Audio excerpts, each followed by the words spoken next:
मित्रों नमस्कार। स्वागत है आप सभी का फिर से।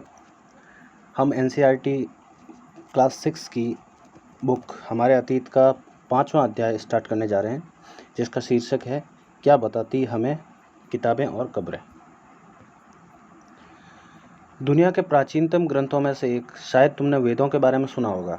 मैंने जैसा कि पहले अध्याय में बताया होगा आपको, ऋग्वेद, सामवेद, यजुर्वेद, अथर्ववेद 4 वेद होते हैं। 4 वेद हमारे पुराणों में पुराने समय में जो है लिखे गए हैं। ठीक है। सबसे पुराना वेद ऋग्वेद, जिसकी रचना लगभग 3500 साल पहले हुई है। ये इम्पोर्टेंट पॉइंट हो जाता है यहाँ पे। ऋग्वेद की रचना कब हुई थी? लगभग 3500 साल पहले। ठीक है। ऋग्वेद में 1000 से ज़्यादा प्रार्थनाएं हैं। कितनी हैं? 1000 से ज़्यादा प्रार्थनाएं, जिसको सूक्त भी कहते हैं। सूक्त का मतलब है अच्छी तरह से बोला गया, यानी कविता को अच्छी तरह से प्रार्थना को कविता के रूप में पेश किया जाता है तो उसको सूक्त कहते हैं। ये विभिन्न देवी देवताओं की स्तुति में रचे गए हैं। इनमें से तीन देवता बहुत महत्वपूर्ण है: अग्नि, इंद्र और सोम। अग्नि आग का देवता, इंद्र युद्ध के देवता और सोम पौधा है जिसे एक खास पेय बनाया जाता है। खास पेय मतलब कि शराब जैसा कुछ है ना। ठीक है। वैदिक प्रार्थनाओं की रचना ऋषियों ने की थी। आचार्य विद्यार्थियों को इन्हीं अक्षरों, शब्दों, वाक्यों में बांटकर स्वस्वर पाठ द्वारा कंठस्थ करवाते थे। कंठस्थ मतलब याद करवाते थे। अधिकांश सूक्तों के रचयिता सीखने और सिखाने वाले पुरुष थे। कुछ प्रार्थनाओं की रचना महिलाओं ने की थी। ऋग्वेद की भाषा प्राकृत संस्कृत या वैदिक संस्कृत कहलाती थी। तुम स्कूल में जो संस्कृत पढ़ते हो उससे यह भाषा थोड़ी भिन्न है। ठीक है।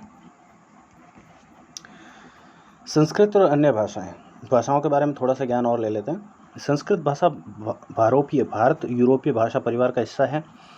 भारत की कई भाषाएं, असमिया, गुजराती, हिंदी, कश्मीरी, सिंधी, एशियाई भाषा जैसे फारसी तथा यूनानी, यूरोप की बहुत सी भाषाएं जैसे अंग्रेजी, फारसी, जर्मनी, यूनानी, इतालवी, स्पेनिश आदि इसी परिवार से जुड़ी हुई हैं। इन्हें एक भाषा परिवार इसलिए कहा जाता है क्योंकि आरंभ में इनमें कई शब्द एक जैसे थे। उदाहरण के लिए मातृ संस्कृत माँ हिंदी और मदर अंग्रेजी शब्द को देखो। ठीक है। क्या तो इनमें कोई समानता नजर आती है? उपमहाद्वीप में दूसरे भाषा परिवारों की भाषाएं बोली जाती हैं। उदाहरण के लिए पूर्वोत्तर प्रदेशों में तिब्बत बर्मा परिवार की भाषाएं बोली जाती है। तेलुगु, तमिल, कन्नड़, मलयालम, द्रविड़ भाषा परिवार की भाषाएं हैं। जबकि झारखंड और मध्य भारत के कई हिस्सों में बोली जाने वाली भाषाएं ऑस्ट्रो एशियाटिक परिवार से जुड़ी हैं। ठीक है। जिन किताबों को हम पढ़ते हैं वे लिखी और छपी गई हैं। ऋग्वेद का उच्चारण किया जाता था, श्रवण किया जाता था, न कि पढ़ा जाता था। रचना के कई सदियों बाद इसे पहली बार लिखा गया। इसे छापने का काम तो मुश्किल से 100-200 साल पहले हुआ है। ठीक है। तो कहने का मतलब है कि जो ये वेद हैं, ऋग्वेद वगैरह, इनको क्या करते थे? पहले लोग एक से दूसरी पीढ़ी को याद करवाते थे, कंठस्थ करवाते थे। ठीक है। लिखने का काम जो है 100-200 साल पहले ही हुआ है। इतिहासकार ऋग्वेद का अध्ययन कैसे करते हैं? इतिहासकार पुरातत्ववेदाओं की तरह ही अतीत के बारे में जानकारी इकट्ठी करते हैं, लेकिन भौतिक अवशेषों के अलावा वे लिखित स्रोतों का भी उपयोग करते हैं। चलो देखते हैं कि ऋग्वेद का अध्ययन कैसे करते हैं। ऋग्वेद के कुछ सूक्त वार्तालाप के रूप में विश्वामित्र नामक ऋषि और देवियों के रूप में पूजित 2 नदियों व्यास और सतलुज के बीच यह संवाद एक ऐसे ही सूक्त का अंश है। ठीक है। व्यास और सतलुज जो मैंने बताया था आपको, सिंधु नदी की सहायक नदियां हैं, है ना। ये ऋषि का नदी और ऋषि के बीच में, महर्षि के बीच में जो वाद है उनका कुछ अंश है। भोजवर्ष की छाल पर लिखी है पांडुलिपि कश्मीर में पाई गई। लगभग 150 वर्ष पहले ऋग्वेद में सबसे पहली बार छपने के लिए इसका उपयोग किया गया था। इसी पांडुलिपि को देखकर अंग्रेजी अनुवाद तैयार हुआ। यह पांडुलिपि पुणे, महाराष्ट्र के पुस्तकालय में सुरक्षित है। ठीक है। विश्वामित्र और नदियाँ, ये कहानी अपने इतनी इम्पोर्टेंट नहीं है। अगर आपको पढ़नी है तो वीडियो पॉज करके आप पढ़ सकते हो। ठीक है।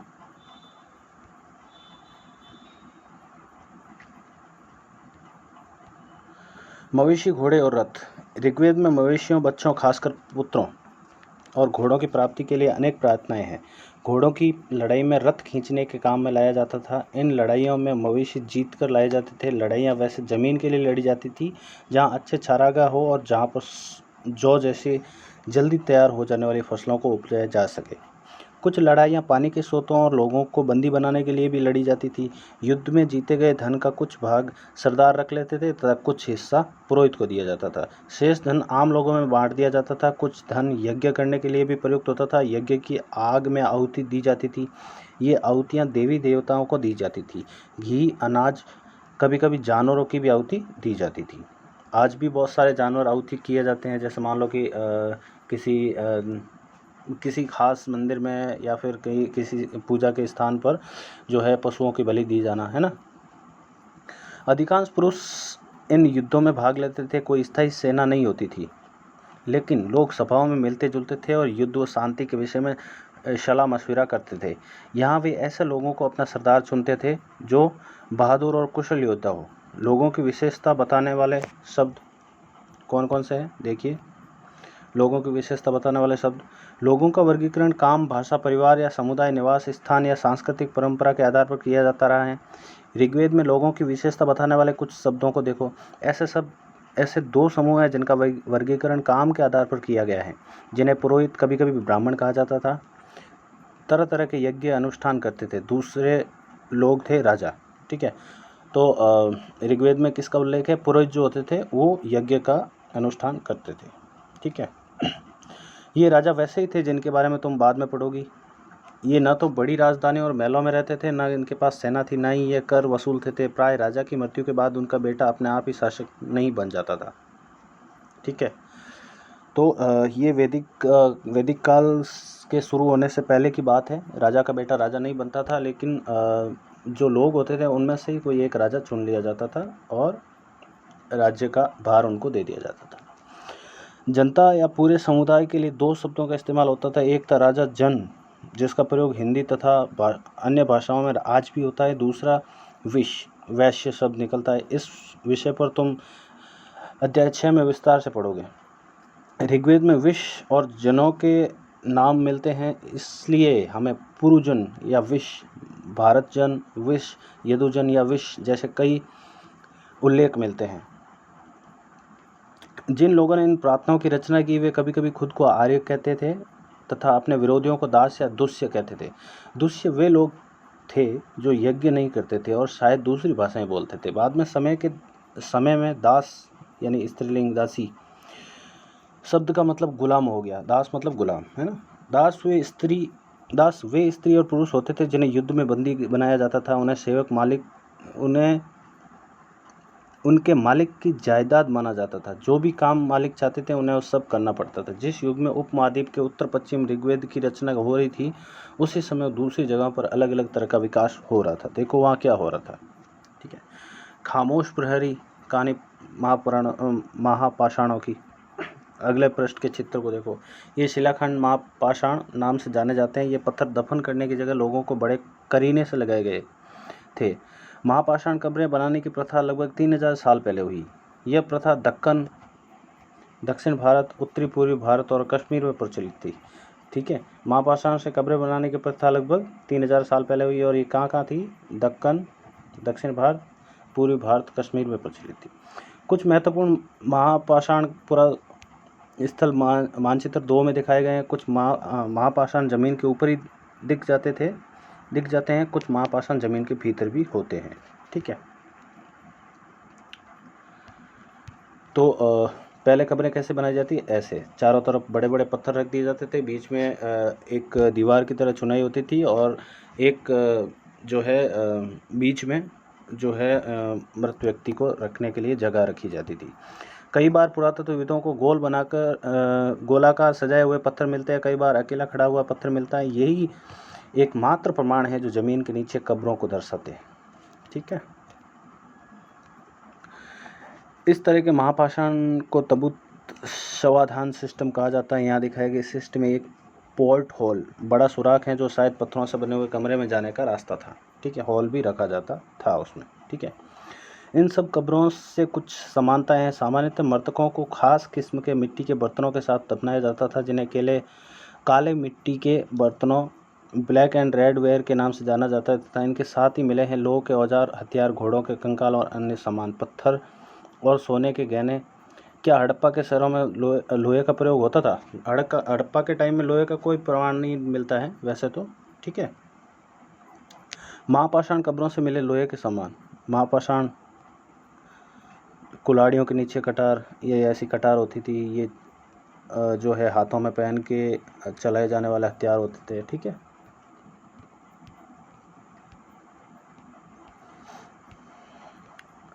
लोगों के सामाजिक असमानताओं के बारे में पता करना। पुरातत्वविद यह मानते हैं कि कंकाल के साथ पाई गई चीज़ें मरे हुए व्यक्ति की ही रही होंगी। कभी कभी इस कब्र की तुलना में दूसरी कब्र से ज़्यादा चीज़ें मिलती हैं। ब्रह्मागिरी को खोजो। ब्रह्मागिरी अपन ने देखा था, वो पर्वत है, पर्वत श्रृंखला है। यहाँ एक व्यक्ति की कब्र से 33 सोने के मनके और शंख पाए गए। दूसरे कंकालों के पास सिर्फ कुछ मिट्टी के बर्तन ही पाए गए। ये दफनाए गए लोगों की सामाजिक स्थिति में भिन्नता को दर्शाता है। कुछ लोग अमीर थे तो कुछ लोग गरीब, कुछ लोग सरदार थे तो कुछ लोग अनुयायी। क्या कुछ कब्रगाहें खास परिवारों के लिए थी? कभी कभी महापाषाणों में एक से अधिक कंकाल मिलते हैं। यह दर्शाते हैं कि शायद एक ही परिवार के लोगों को एक ही स्थान पर अलग अलग समय में दफनाया गया था। बाद में मरने वाले लोगों को पोर्ट होल के रास्ते से कब्रों में लाकर दफनाया जाता था। ऐसे स्थान पर गोलाकार लगाए गए पत्थर या चट्टान चिन्हों का काम करते थे, जहाँ लोग आवश्यकता अनुसार शवों को दफनाने दोबारा आ सकते थे। इनाम गांव के विशिष्ट व्यक्ति की कब्र। इनाम गांव को खोजो। यह भीमा की सहायक नदी घोड़ के किनारे एक जगह है। इस जगह पर 3600 से 2700 साल पहले लोग रहा करते थे। यहाँ वयस्क लोगों को प्राय गड्ढे में सीधा लेटाकर दफनाया जाता था। उनका सिर उत्तर की ओर होता था। कई बार उन्हें घर के अंदर ही दफनाया जाता था। ऐसे बर्तन जिनमें शायद खाना और पीना हो, दफनाए गए शव के साथ रख दिए जाते थे। एक आदमी को 5 कमरों वाले मकान के आंगन में 4 पैर वाले मिट्टी के एक बड़े संदूक में दफनाया गया था। बस्ती के बीच में बसा यह घर गांव के सबसे बड़े घरों में से एक था। इस घर में एक अनाज का गोदाम भी था। शव में पैर मुड़े हुए थे, ठीक है। कहने का मतलब है कि जिनकी जो सामाजिक स्थिति होती थी, आर्थिक स्थिति होती थी, उस अनुसार ही उनका अंतिम क्रियाक्रम किया जाता था, ठीक है। क्या बताते हैं कंकालों का अध्ययन? छोटे आकार के आधार पर एक बच्चे के कंकाल को आसानी से पहचाना जा सकता है, लेकिन एक बच्चे और बच्ची के कंकाल के बीच कोई बड़ा फर्क नहीं होता है। क्या हम ये पता लगा सकते हैं कि कंकाल किसी पुरुष का था या स्त्री का? कभी कभी लोग कंकाल के साथ मिले सामानों के आधार पर इसका अंदाज़ा लगाते हैं। उदाहरण के लिए, यदि कंकाल के साथ गहने मिलते हैं तो कई बार उन्हें महिला का कंकाल मान लिया जाता है, लेकिन यह ऐसा समझ के साथ समस्या है। अक्सर पुरुष भी आभूषण पहनते थे, आज भी पहनते हैं। कंकाल का लिंग पहचानने का बेहतर तरीका उसकी हड्डियों की जांच है। चूंकि महिलाएं बच्चों को जन्म देती हैं, इसलिए उनका कटी प्रदेश या कूल्हा पुरुषों से बड़ा होता है। ये समझ कंकालों के आधुनिक अध्ययन पर आधारित है। आज से लगभग 2000 साल पहले चरक नाम के प्रसिद्ध वैद्य हुए थे। उन्होंने चिकित्सा शास्त्र पर चरक संहिता नाम की पुस्तक लिखी थी। ये बहुत इंपॉर्टेंट है। चरक संहिता जो है चिकित्सा पे लिखी गई थी, वो किन्होंने लिखी थी? उन्होंने लिखी थी चरक ने, महर्षि चरक ने, ठीक है। वे कहते हैं कि मनुष्य के शरीर में 360 हड्डियां हैं। यह आधुनिक शरीर रचना विज्ञान की 206 हड्डियों से काफ़ी ज़्यादा है। संभवतः चरक ने अपनी गिनती में दांत, हड्डियों को जोड़ और कार्टिलेज को जोड़कर यह संख्या बताई होगी, ठीक है। वैसे ये कभी गलत नहीं होता है और ये गलत है भी नहीं, क्योंकि दांतों और हड्डियों जो कार्टिलेज जो होते हैं उनको जोड़ दिया था तो 260 हो जाती है, 360 हो जाती है, ठीक है। इनाम गांव के लोगों के काम धंधे क्या थे? इनाम गांव में पुरातत्वविदों को गेहूं, जौ, चावल, दाल, बाजरा, मटर और तिल के बीज मिले हैं। कई जानवरों की हड्डियां भी मिली हैं। कई हड्डियों के काटने के निशान से अंदाजा होता है कि लोग इन्हें खाते होंगे। गाय, बैल, भैंस, बकरी, भेड़, कुत्ता, घोड़ा, गधा, सुअर, सांभर, चितकबरा, हिरण, कृष्णमृग, खरहा, नेवला, चिड़िया, घड़ियाल, कछुआ, केकड़ा और मछली की हड्डियां भी पाई गई हैं। ऐसे साक्ष्य मिले हैं कि बेर, आंवला, जामुन, खजूर और कई तरह की रस भरियां एकत्र की जाती थी। चलिए, तो हर यूनिट के बाद में, हर चैप्टर के बाद में हम अन्य और पढ़ते हैं। एटलस में चीन को देखो। चीन तो हमारे जस्ट पड़ोसी देश है ना। लगभग 3500 साल पहले हम यहाँ की लेखन कला की सबसे पुराने उदाहरण पाते हैं, ठीक है। यह जानवरों की हड्डियों पर लिखा गया था। इन्हें भविष्यवाणी करने वाली हड्डियां कहा जाता था, क्योंकि यह मान्यता थी कि ये भविष्य बताती हैं। राजा लोग, लिपिकारों उससे इन हड्डियों पर सवाल लिखवाते थे। क्या वे युद्ध जीतेंगे? क्या फसलें अच्छी होगी? क्या उन्हें पुत्र होंगे? फिर इन हड्डियों को आग में डाल दिया जाता था, जहाँ इसमें गर्मी से चटक कर दरारें पड़ जाती थी। भविष्यवक्ता इन दरारों को बड़े ध्यान से देखकर भविष्यवाणी करने की कोशिश करते थे। लेकिन शायद तुम भी सोच रहे होंगे कि भविष्यवक्ता कभी कभी गलती भी करते होंगे। ठीक है, बिल्कुल करते होंगे, इसमें क्या हो गया। ये राजा शहरों में महल बनाकर रहते थे। उन्होंने बेशुमार दौलत इकट्ठी कर ली थी, जिनमें बड़े बड़े नक्काशी किए हुए कांसे के बर्तन शामिल थे। लेकिन वे लोहे का इस्तेमाल करना नहीं जानते थे। यानी कि चीन में भी तब तक लोहे का इस्तेमाल करना नहीं आया था इनको। ठीक है, यहाँ उपयोगी शब्द दिए हुए देख लेते हैं। वेद 4 बताया अभी, ऋग्वेद, अथर्ववेद, सामवेद, यजुर्वेद, है ना। प्रार्थना, सुक्ति, देवताओं को खुश करने के लिए या किसी से संवाद करने के लिए, है ना। भाषा पता ही होगा, रथ जो घोड़ों के पीछे लगाया जाता है। यज्ञ, यह एक आहुति होती है, ठीक है, पूजा के समान। राजा, दास मतलब गुलाम, महापाषाण, कब्र, कंकाल, है ना, लोहा, ये सब आपको नॉर्मल पता ही होगा। ठीक है, यहाँ कुछ तिथियाँ हैं, महत्वपूर्ण तिथियाँ हैं, एक बार देख लेते हैं। वेदों की रचना लगभग 3500 साल पहले हो गई थी। महापाषाणों के निर्माण की शुरुआत 3000 साल पहले हो गई थी। इनाम गांव के कृषकों का निवास 3600 से 2700 साल पहले हुआ था। चरक कब हुए थे? 2000 साल पहले। ठीक है, सुमेल कीजिए। सूक्त किसको कहते हैं? सूक्त कहते हैं अच्छी तरह से बोला गया। ठीक है, रथ युद्ध में प्रयोग लिया जाता था, राइट। यज्ञ अनुष्ठान कहते हैं, है ना। दास गुलाम, महापाषाण सजाए गए पत्थर। सिंपल है, ऐसे आप भी ट्राई कीजिए। आगे के वाक्यों को पूरा करो। के लिए दासों का इस्तेमाल किया जाता था, किसके लिए? सेवा के लिए, है ना। तो किसमें महापाषाण पाए जाते हैं? महापाषाण का मतलब क्या होता है? सजाए गए पत्थर। किसमें? पिरामिडों में या फिर कब्रों में महापाषाण पाए जाते हैं ना। ऐसे ही आप आगे के वीडियो पॉज करके अपने आप ट्राई कीजिए, ताकि आपकी समझ बढ़े, है ना। आज वो किताबें पढ़ते हैं, वो ऋग्वेद से कैसे भिन्न है, ये चर्चा का विषय है ना। एक राजा का जीवन दास दासी से कैसे भिन्न होता है, ये भी चर्चा का विषय है। ठीक है, तो ये आप यहाँ पे थोड़ा सा ट्राई कर सकते हैं वीडियो पॉज करके। ठीक है, अगला अध्याय हम अध्याय 6 पढ़ेंगे, राज्य, राजा और एक प्राचीन गणराज्य। ठीक है, तब तक के लिए नमस्कार। चैनल को सब्सक्राइब करना मत भूलिएगा और वीडियो को लाइक करना भी मत भूलिएगा। Thank you.